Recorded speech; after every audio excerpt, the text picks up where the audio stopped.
Thank you, Sunilji. I think am I audible or do I need to use the microphone? Okay, I'll use the microphone today. Thank you so much for that introduction. Lord Mayor, distinguished guests, graduates, their families, ladies and gentlemen.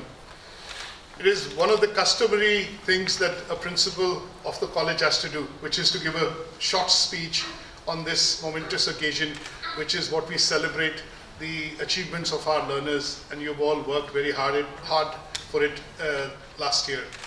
So I'd like to start by congratulating all of you for achieving the qualifications that you enrolled, and some of you have really excelled in achieving those qualifications, not just by achieving pass, but also distinction and merit grades.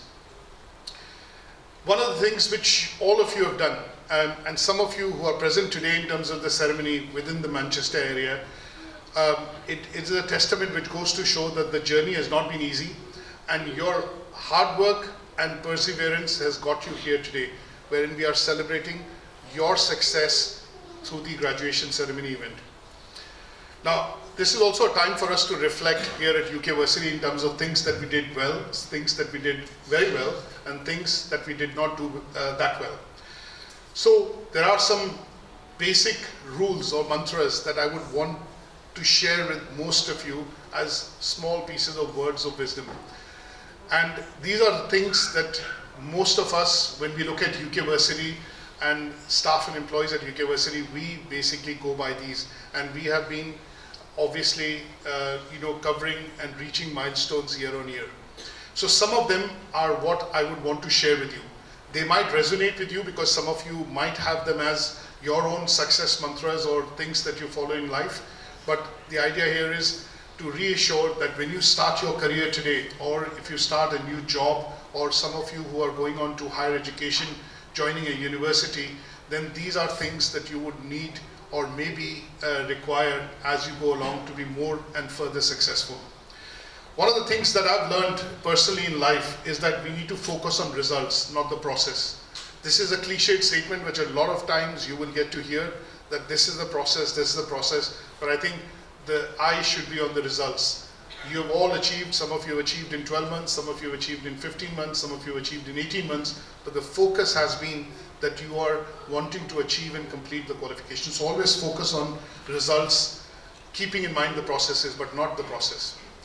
Now, one of the things which I'm a firm believer of is, I don't follow the rules. I follow the rules, but I also look at breaking the rules, because sometimes you have to challenge yourself to be able to break those rules to excel in life or go forward. So always accept challenges, follow the rules wherever you need to, but when you see a status quo, they need to be looked at from a different perspective, that you need to look at innovating, and you need to look at obviously creating your own path. I've always looked at everything in life as a battle, right? So some of you have battled COVID, and those who have completed this year with us in terms of courses has shown that you have persevered and you have been on a particular battle wherein you've come through and completed your qualifications. So I have some learners in the lot which are graduating this year who have spent 2.5 years on it, but they have come through because they persevered and they have battled that, yes, I want to achieve this degree, or I want to achieve this diploma. One of the other things which I also say, and I've learned from my parents, that you should live sensibly within your means. Resources are always finite. Whether it's finances, administrative resources, infrastructural resources, they're always finite.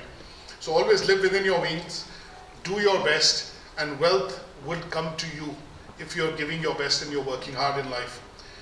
And one last thing which I would say, the journey that you're going on, in some of you who are looking at now progressing to degrees, the journey is not going to be easy.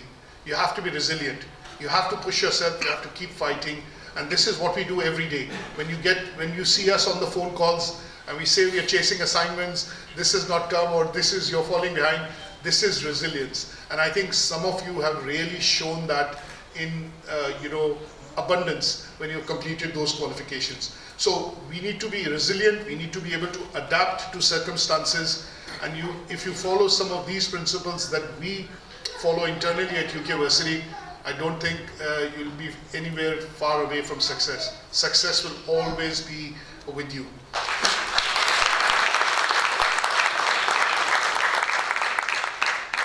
And you know, one last quote, customary again, and I would want to mention and obviously leave you with it. There are things in life that I've done which, you know, sometimes when you're starting up and you're young, you're obviously looking at carving out a career, you're looking at getting into a particular job, and over a point in time, sometimes I see people that their jobs become mundane. They don't like what they're doing. So one of the quotes which I kind of look at and comes to my mind is that work, your personal life, your work, and obviously the daily course that we do, there are 3 8-hour cycles that you would, you know, spend your life in. But if you're going to fill your 8 hours of work, which is going to be a large part of your life, because obviously we work from 9 to 5, or you know, everybody wants to work.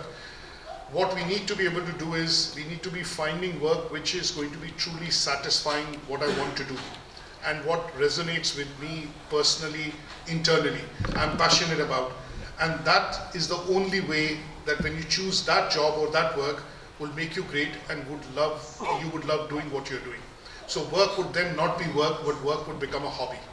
And that's what I have done in the last couple of years, is that for me, teaching, learning, delivery has become a hobby. So I don't feel like I'm working. I can work 24/7, but sometimes it doesn't feel like work. It feels like more of a hobby. So this is something which I want some of you to look at, because when you're looking at, you know, picking up a career or getting into a particular stream or a job, do it from heart, and obviously pick up something that you feel that this is something that you are going to do for life. And then it will become a hobby rather than it will not feel as if it's work. So all of you who are graduating today, once again, congratulations. I see obviously a lot of great potential here, and congratulations to you and your families, because some part of this would not have been possible if you did not have support from your families to be able to complete your qualification. Thank you once again.